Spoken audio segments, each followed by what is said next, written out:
Anjana Deore kitchen मध्ये तुमचं स्वागत आहे।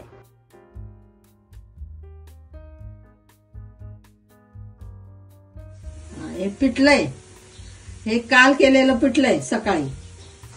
मग सकाळी केलं, रात्र गेली ना आता सकाळी काय उरलेलं पिठल्याची मी तुम्हाला भाकर करून दाखवते। इतकी सुंदर भाकर होते बघा मी कशी करते। पिठलं असं टाकून घ्यायचं,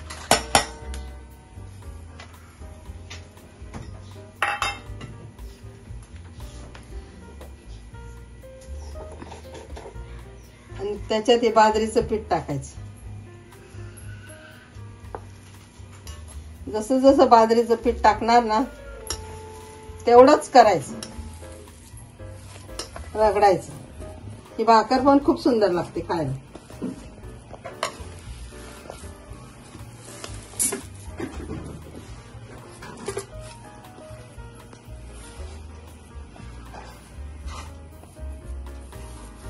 त्या पिठातच रगडायचं।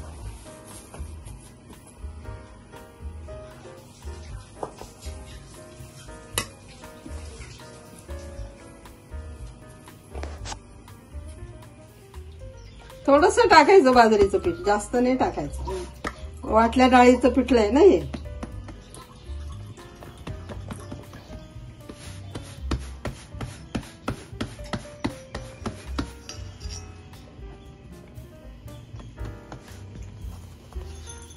अशी उचलायची आणि याच्यावर टाकून द्यायची।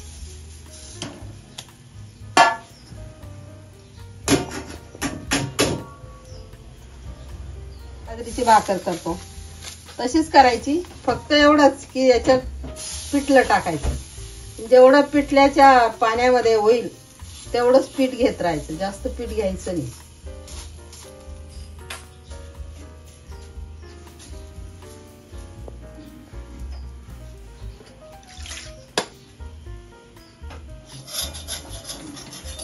थोडं तेल टाकायचं आजूबाजू,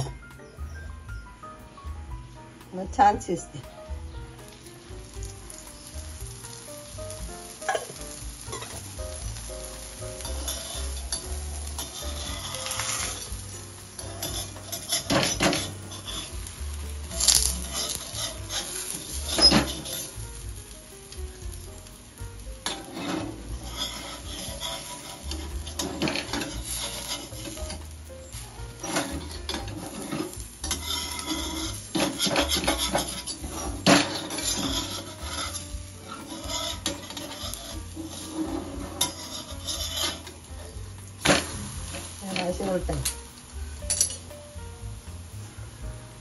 आता परत थोडं तेल टाकायचं।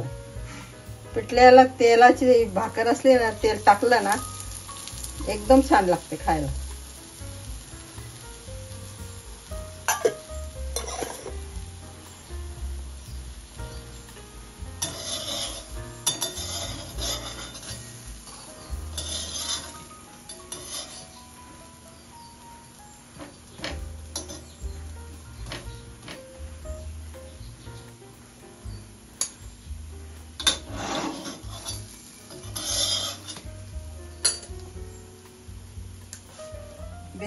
बेसन मध्ये थोडं बाजरीचं पीठ टाकलं आणि भाकर थापली आणि ती अशी शिजून घेतली। एका बाजूने शिजली, दुसऱ्या बाजूने बी शिजली। आता गॅस बंद करायचा। वरून तेल टाकलं त्यामुळे ती एकदम टेस्टी लागते।